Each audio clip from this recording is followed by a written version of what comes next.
Yo, halo gengs. Hari ini saya akan berbagi kepada teman-teman. Kita belajar di fitur Pintu Akademi Pintu, yaitu tentang apa itu sentimen pasar. Definisi sentimen pasar. Market sentiment atau sentimen pasar merupakan sikap secara keseluruhan konsensus dari pelaku pasar atau investor terhadap pergerakan harga suatu pasar. Sentimen ini adalah perasaan atau psikologi yang datang dari aktivitas dan pergerakan harga dalam suatu pasar. Secara umum, ada dua istilah populer yang sering menggambarkan sentimen pasar, yaitu bullish, positif atau optimis, dan bearish, negatif atau pesimis. Pentingnya memahami sentimen pasar. Mengetahui dan memahami sentimen pasar memiliki sejumlah keuntungan bagi investor.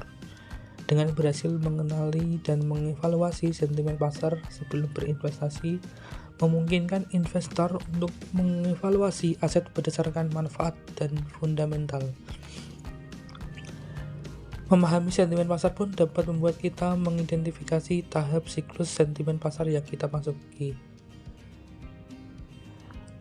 Contoh kasus Bitcoin. Dalam kasus kripto, kita bisa melihat sentimen pasar pada Bitcoin.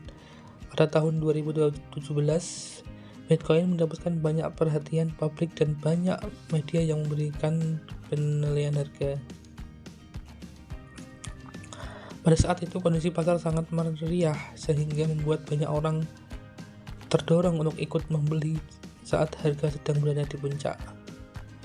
Ketika Bitcoin akhirnya banyak dijual, hal ini menyebabkan kerugian bagi investor yang terlambat membeli Bitcoin.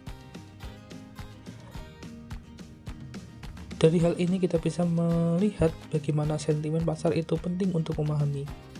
Sebelumnya kita banyak pemberitaan terkait harga Bitcoin, kemudian semakin harga melonjak dari 2000-an hingga 19 ribuan. Ini di tahun 2017 semakin banyak pemberitaan Bitcoin yang membawa banyak orang bergerak untuk membeli Bitcoin.